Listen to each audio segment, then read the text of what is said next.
Welcome to Normalize the Conversation. I'm your host, Francesca Reicheter, and today I'm joined by neurodiversity affirming psychotherapist and researcher Dr. Cloie Parfitt. In this episode, Cloie delves into the principles of neuro-affirmative care, explaining its significance and offering insights into fostering a supportive and inclusive environment. Thank you so much for joining me today. How are you really?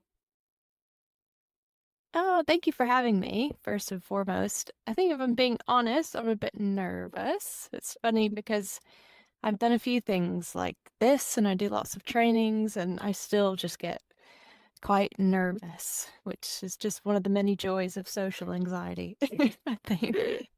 But I'm excited to be here. Thank you for being so honest with that. I think that's something people often don't talk about is kind of how nerve-wracking it can be to do something different. And a lot of people choose not to try to because of that anxiety. And I think when someone who has that social anxiety starts talking about what that's like, it can really make a difference for people. So thank you for being so honest. Thank you. Yeah, I find that it helps. I mean, as a therapist, I try to be somewhat transparent where I can as well. So I think it's important for people to know that we all struggle. Life happens to all of us, and we all get anxiety from time to time. Absolutely. And I think that's so powerful as a therapist. I keep saying I think as someone in I hadn't noticed. as someone in training, I've noticed for me too, finding ways to be transparent in an appropriate way has been very Mm, powerful. And that's not something that's really talked about in our education system. There's so many things that isn't talked about. And we're going to talk about one of those things today. But it's really frustrating when our education isn't following suit to what's actually happening in the therapy room. yeah, there's a lot of that, isn't there? I mean, it's almost as if we're almost taught to do the exact opposite. I mean, certainly for me, I was trained psychodynamically, and it was very much like not total blank screen, but you don't share much of yourself with a Yeah. client. And I find particularly working with autistic clients, they quite often want to know more about us to feel comfortable. Yeah. It really helps build rapport. It helps Yeah, people know that they're safe and that you get it. I know for me, one of the first times I saw a therapist, I was like, how do they know what I'm going through? They don't get it. They're so perfect. They understand how to cope and they understand all these things. And it made it feel more isolating because anytime I talked about it, what I was going through, I was like, do they even get what I'm saying? So being able to right. have that sense of transparency that I feel this way too sometimes. And I'm learning the skills and I'm excited to help you learn the skills that work for you as well. Yeah, absolutely. I couldn't agree more. And it helps people relate to us as actual people. I think sometimes I'll share with clients, for example, if I have to take a day off, I will just say, I can't be there in the capacity that I want to be for you today. And you can actually, that's quite rich material then, isn't it? Because you can lead by example as well. Like I would always encourage people to set those boundaries and set those limits, particularly when you're struggling. It's okay to take time out. It's okay to put things in place to protect your energy, protect yourself. Yeah, modeling that behavior and letting the other person know that it's okay to ask for a break when they need to, too. To set those boundaries when they need to. That's something that we're Absolutely. not taught in society, that we're allowed to take breaks, that we're allowed to say, "I can't handle this today and I need a moment to reset." Mm, We're often taught to just keep going until we are worn out and exhausted and everything feels overwhelming, and then we end up in a not great place, all because we felt like we were never allowed to take that moment to rest. mm. Yeah, absolutely. And you'll probably know as well that the repercussions of that on your mental and emotional health, that's you can't sustain it forever, can you? You really can't. But jumping into our conversation today we're going to talk about neuroaffirmative care. But before we begin, can you tell us a little bit more about what it means to be autistic? Yeah, of course I can. So I think there's been quite a sort of stereotypical narrative of autism for a long time in the media. It's quite stigmatized in some ways. But the way that I conceptualize autism is, it essentially means being autistic means that your brain works differently from the majority of people.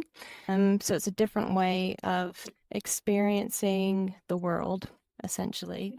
And quite often, sensory sensitivities will accompany that and social anxiety. I think you'll quite often find it's talked about in terms of deficits when actually there are a lot of strengths that come with being autistic. I mean, for example, quite a lot of autistic people have a great deal of empathy for not just humans, but animals, sometimes even inanimate objects. That's something that I can struggle with sometimes for like finding that boundary with my empathy. Also, a great attention to detail, enhanced focus, creativity, pattern recognition. So lots of strengths. But you'll hear people talk about the autism spectrum. I think a lot of people think of that as a linear line, like with one end being less autistic and one end being more autistic. But in reality, essentially what that means is it can present in many different ways. And so every autistic person has a unique experience of being autistic, and they're located somewhere uniquely on that spectrum. So that's how I have come to conceptualize it. I think if you look at the DSM throughout history, it actually varies quite a lot in how they describe autism. I mean, originally it was thought to be a childhood presentation of schizophrenia, for example. So we've come a really long way in how we conceptualize it. And a lot of that has everything to do with autism activists who have pushed for more accurate representation in media, research, and policy. So yeah, that's it in a nutshell, I would say. I remember in my diagnostic class, and we're supposed to go over every diagnosis in the DSM and talk about symptoms, how to do a diagnosis, how to share it with a client, and how to figure out a treatment plan. And the one thing that we skipped over was neurodivergence. We skipped over all of it. And at the time, I don't think I realized how negatively impactful that can be and how harmful it can be as speech therapists. And looking back at it, I don't know how. I mean, I love my school. I think my school is great, but I think that that's a big shortcoming that we face in school. It's how do we not talk about it? Because, like you said, the media often has misrepresentation of it. And if these conversations aren't being held and the DSM is not even always accurate, and the DSM is far off, how can we even begin to provide support and the care that someone needs? Yeah, I mean, that's a huge issue, isn't it? It's funny that you say that because I actually conducted a study recently where I surveyed psychotherapists, and 70%, or actually just over 70%, reported that they got absolutely no information on neurodivergence in their course. And the 29% who did said that it was vastly inadequate. So that's quite revealing to me. I mean, and it is a huge issue because we know that not just autistic people, but all neurodivergent people are at an increased risk for trauma and different traumatic events. And it's quite often harder to recover from them if you're socially isolated, for example, or you're predisposed to PTSD, which people with autism are. And quite often, and we do lack the social support because, historically, autistic people have been quite marginalized. I think the vast majority of witches, for example, were probably somewhere on the spectrum. That's quite an extreme example. But yeah, so it is a huge issue because realistically, we're all going to see autistic clients in our practice, whether they're diagnosed or not. And there is research that actually suggests that certain experiences of therapy can actually be traumatic for autistic people. And that's usually if they feel invalidated by the therapist or dismissed. So something I'll see quite often is that autistic people experience trauma differently And the things that are traumatic can vary quite a lot from neurotypical people. So things actually be traumatic. So if you're a therapist and you're not aware of that, and an autistic client rocks up at your office and you're invalidating their pain, that can actually be experienced as traumatic. And the reason why is because they've likely experienced that on a minute level time and time again. And then also just due to a lack of information, if the therapist themselves holds a stigmatized view, it's very difficult not to replicate that in the therapeutic relationship, isn't it? Yeah. Wait, so in addition to invalidation, what are some other things therapists should not do in the therapy room? Because I don't think, again, there's just not, I can't believe we don't learn this.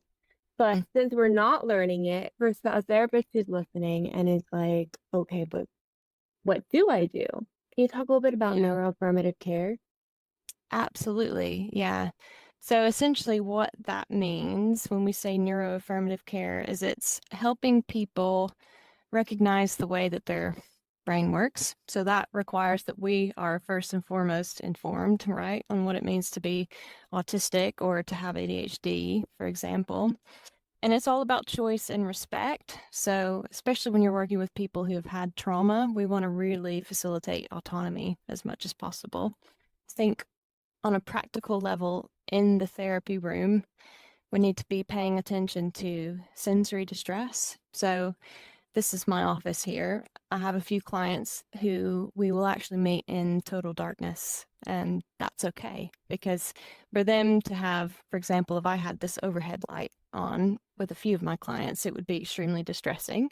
I also try and manage sudden loud noises. My dog is always off the premises because she's very noisy. She's very reactive to sounds, and that can be quite distressing. I think, and you're talking about someone who does struggle with social communication and understanding, we need to be really clear in how we approach therapy and educate the client on the boundaries of the therapeutic relationship. So, autistic people quite often have had a lot of relational trauma due to misunderstandings, quite often experience friendship fallouts and, which can be felt as abandonment. So, we really want to be careful not to recreate that in the therapy space. So, being really clear on the boundaries, communicating clearly, providing information in writing so people can refer back. Those are some of the more practical things. I think if you're meeting with someone in the room or online, to be fair, we need to rethink what therapy looks like. So, for example, I have a lot of clients that might walk during sessions to regulate. We talk about stimming in autism, and what that means essentially is it's self-stimulatory behavior. So that helps people regulate, and it's often a repetitive behavior. So lots of people stim. Everyone stims to some degree. A lot of people will tap their foot, or they might tap their fingers. That can be incredibly annoying at times. I'm really bad about doing that. I've been told that it's quite annoying, but we all stim on some level. So rethinking what therapy looks like, in that we need to allow the client to move freely if they need to. Having stim tools around, like anytime I'm in a session, I've got something to fiddle with because it helps me concentrate. It helps me stay present and grounded in my body. But also not expecting things, societal expectations like eye contact, for example, which can be extremely uncomfortable for autistic people. And it doesn't mean that someone is necessarily trying to evade the question or being, what we call resistant to therapy. It's just that that is uncomfortable for that person, and we have to respect that.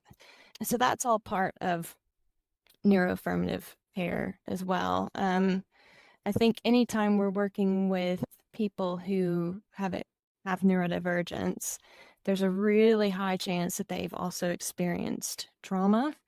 So quite often autistic people, for example, will have experienced bullying, marginalization in school, much more likely to have experienced abuse on different levels. So sexual abuse, there's often a vulnerability that comes with being autistic, struggling to understand social cues and rules and sort of expectations. And so that does make us more vulnerable to things like that. So I think it's important to have an awareness of that when we're working with neurodivergent people and work in a trauma-informed way, which, that goes back to facilitating choice and autonomy. I always say when we think about trauma, trauma is essentially the absence of control and autonomy. So, for example, with sexual assault, somebody is doing something to us, or even a tsunami or a hurricane. That's Mother Nature, essentially, isn't it? Who has the power. It's very disempowering to experience. So it stands that within therapy, we really need to facilitate that and honor that, but also take a gentle approach. That is so helpful. I mean, first of all, just adjusting your environment to your client is something that's not often talked about at all. Mm, And knowing that there's small things we can do. I mean, light, that's something so small and easy we can do. Letting someone stand and move around the room, or having that toy to play with, or something, having that something that's so small that does not impact how you're able to talk to a client, right? But that yeah, impacts their experience. I wish that was something we were taught. I wish yeah. that was something. It's amazing that there's things we can do that we often don't know about as therapists. When you talk about facilitating autonomy, what are some ways that a therapist can do that? Yeah, it's a good question. So I think quite often as therapists, we might have sort of pre-conclusions of what we think the client needs to address or needs to work on. I think it's really important that we couch our expectations and really work with the client to establish goals as much as possible. Something else that I've found with autistic clients in particular is that there might be a period of time when we first meet that we will meet weekly to establish that rapport and sort of get into the swing of things. But quite often I'll have people say, actually, weekly feels too much. So, what we know about many autistic people is that we process a bit slower, but at greater depth. So, that takes more time.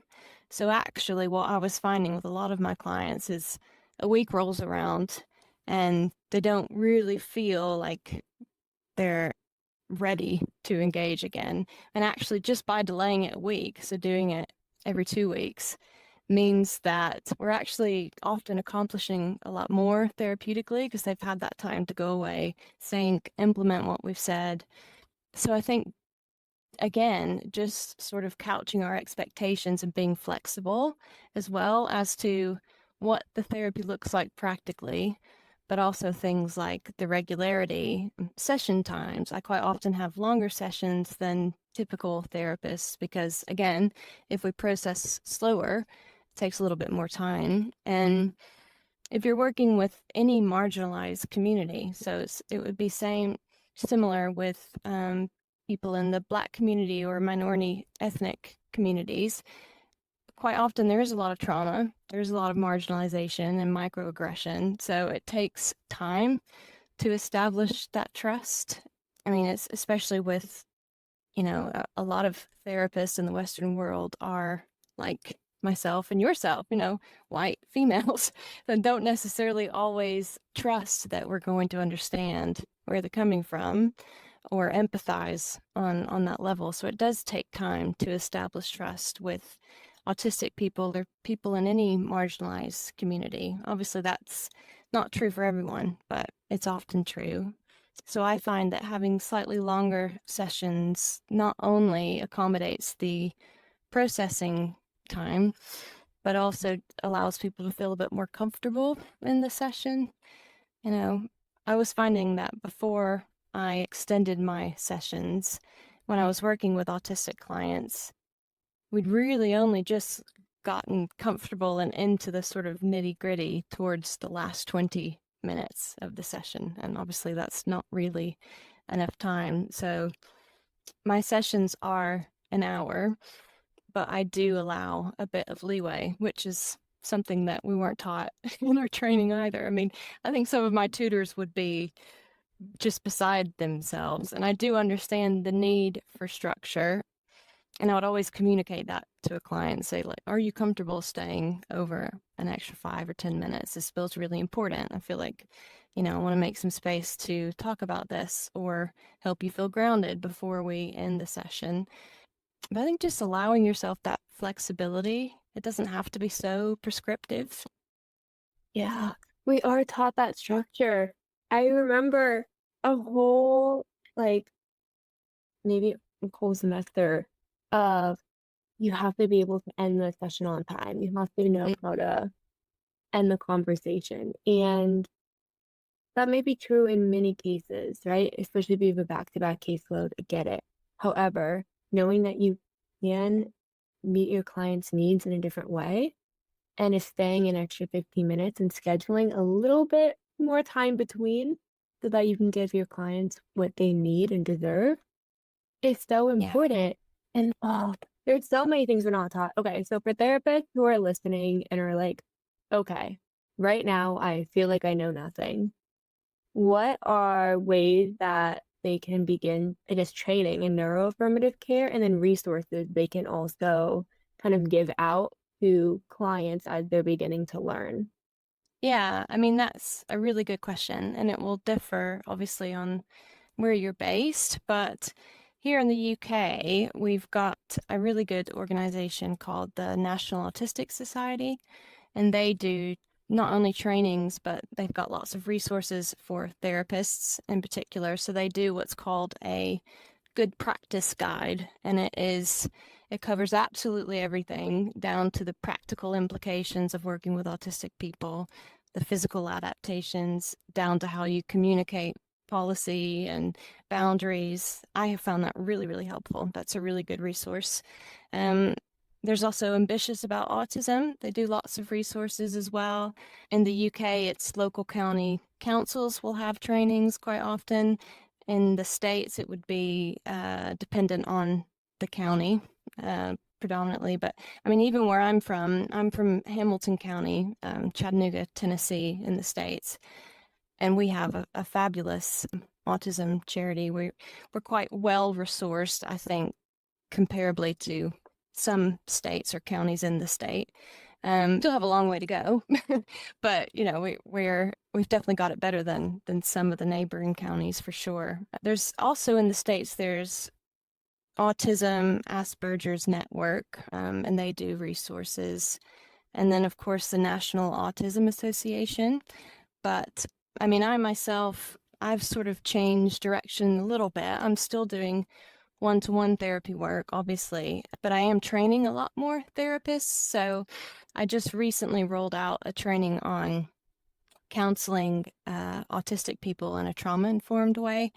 So there are independent people doing a number of things as well. One of the sort of online databases that I've used before is PESI, so PESI. That's another good place to find resources.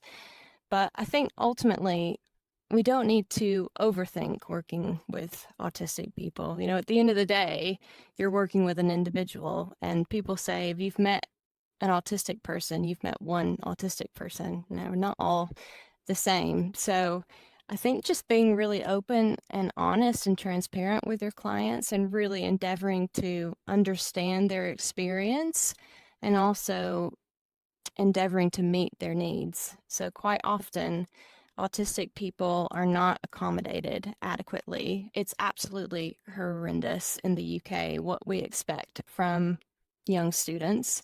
There's absolutely no sensory accommodation. They quite often have to wear quite uncomfortable uniforms with blazers, even in the boiling heat, and there's no air conditioning here, which I'm still struggling with.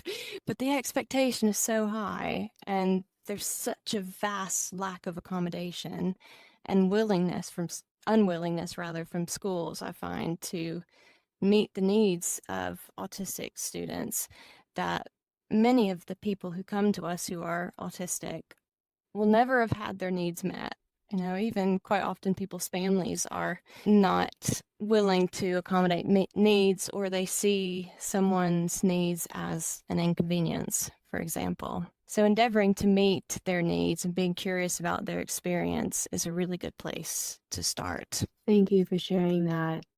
There's information and resources available if we make the effort to look for them.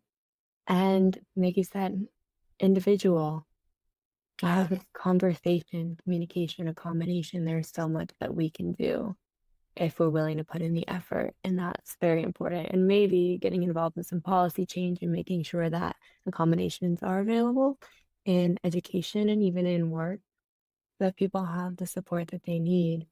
As we are wrapping up, I do want to switch over a tiny bit to family members, friends, loved ones.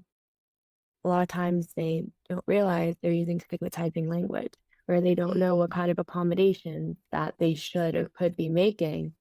Can you help provide some insight for those family members, loved ones, and friends?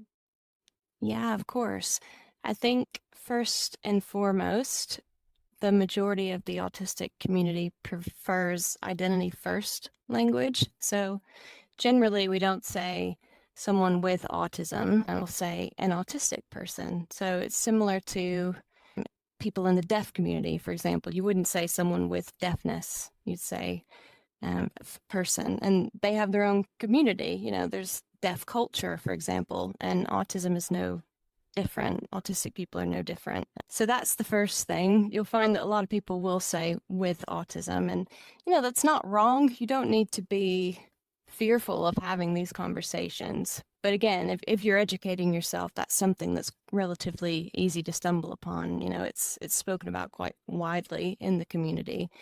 I think as far as providing accommodations, this is something I've been thinking a lot about recently. Obviously, with the holidays rolling around, a lot of my autistic clients are actually quite fearful of going home for the holidays. So another thing that many of us autistic people will face is that there's quite often a high incident of eating disorders, for example. And there's a lot of emphasis on eating at the holidays. There's also a lot of sensory issues that accommodate food and eating for autistic people. So issues with different smells, different textures, things like that. Quite often, they will also have what's called misophonia, which is basically extreme distress caused by certain noises. So eating noises, particularly chewing and like slurping hot drinks, can be really, really distressing for autistic people. And I think family members will quite often, not always, obviously, but certainly with the people I've worked with, family members sort of view that as an inconvenience, or they think the person is kind of putting it on, or that they're being dramatic. And I mean, take it from me, I've worked with loads of autistic people. It's not that. It's anything but that. It is genuinely extremely distressing. So I think recognizing that, and again, it's similar to with therapists, just endeavoring to accommodate. Ask your family member, hey, what can I do to support you at Christmas time? And preempting, I'm aware there's going to be a lot of people around. I've reserved this room for you. It's a quiet space you can go to retreat if you need to regulate. Maybe thinking about another place for an autistic person to eat meals if they have misophonia and it's difficult to be eating with other people. Thinking about sensory experiences as well. So you don't necessarily have to have, I mean, in America, we're very, very keen on our scented candles around the holidays. And I love scented candles. I mean, I'm someone who I'm very sensory seeking in that way. But for a lot of people, that can be really distressing and actually cause headaches and physical discomfort. So just paying attention to things like that, like maybe that's not necessary, or maybe you could, you know, choose things like, I don't know, balsam and more natural scents that might be a bit more conducive to people with sensory sensitivities. So just things like that, really. Just being open, transparent, and honest about trying to meet their needs, and ask them specifically, how can I accommodate you? It's quite likely that they've they've not had that experience of someone being willing to do that. There's so many accommodations we can make in small changes, but the most important thing I'm taking away from what you just said is you can ask, right? Mm, Ask someone how can I support you? Because so many times we don't know, and then we're like, well, I didn't know, and we just stick with that mindset. But if you don't know, you can ask, and that's yes. one of the most important things we need to remember is that it's okay to not know, but it's not okay to use that as an excuse. And so I Yes.